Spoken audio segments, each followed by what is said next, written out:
अस्सलामुअलैकुम and welcome to my channel eat healthy stay healthy. आज आप लोगों के साथ शेयर कर रही हूँ बहुत ही टेस्टी सी रेसिपी, और गर्मियों में तो ये बहुत ही अच्छी लगती है। और ये है हमारी कुल्फ़ा की रेसिपी। ये कुल्फ़ा साग है जिसको मैंने दही के साथ बनाया है, और मेरे घर में इसी तरीके से बनाया जाता है और इसका बहुत अच्छा टेस्ट होता है। तो आज ये रेसिपी आप लोगों के साथ भी शेयर कर रही हूँ। तो चलते हैं, देखते हैं कि इसको बनाते कैसे हैं। ये मैंने पैन में डाल दिया है कुल्फ़ा, और इसमें थोड़ा सा पानी डाल दिया है, क्योंकि इसमें ख़ुद भी पानी होता है, इसलिए हम किसी भी साग में पानी जो है ना ज़्यादा नहीं डालते। बस इसे हम बॉईल करेंगे, और बॉईल करने के बाद आपको दिखाती हूँ। यहाँ पे ये बॉईल हो गया है। इसको मैंने सिर्फ 5 मिनट थोड़े से पानी में उबाल लिया था। अब ये ठंडा हो गया है और इसको मैं ग्राइंड कर लेती हूँ। और यहाँ पे इसे मैंने इस तरह से ग्राइंड कर दिया है।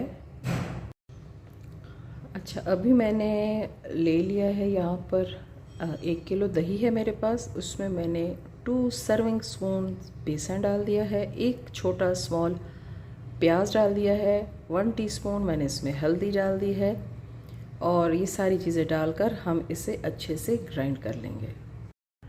अच्छा जी, अभी मैंने कुल्फ़ा और जो दही वाला मिक्सचर था उसको उस तरह से कंबाइन कर दिया, और अब जब तक इसे एक बॉयल नहीं आता तो हमने इसमें कंटिन्यूअसली चम्मच चलाते रहना है। अच्छा, अभी इस स्टेज पे मैंने इसमें डाल दिया है नमक डाल दिया है, और आप इसकी कंसिस्टेंसी देखें कितनी अच्छी हो गई है।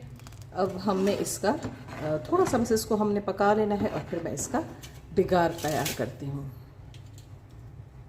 अच्छा जी, बिगार में मैंने डाल दिया है ऑयल में डाल दिया है मैंने ज़ीरा और लहसुन कुटा हुआ मैंने डाल दिया 1 टेबलस्पून। बस इसको हल्का सा फ्राई करेंगे।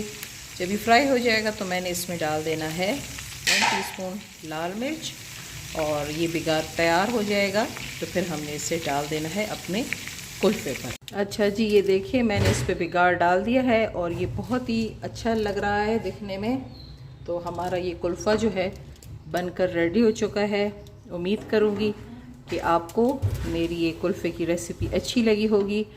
अगर अच्छी लगी है तो इसे लाइक, शेयर और कमेंट कर दें। मेरे चैनल पर नए हैं तो इसे सब्सक्राइब कर दें। मैं एक और बहुत अच्छी सी हेल्दी रेसिपी के साथ दोबारा हाजिर होंगी। तब तक के लिए अल्लाह हाफ़िज़।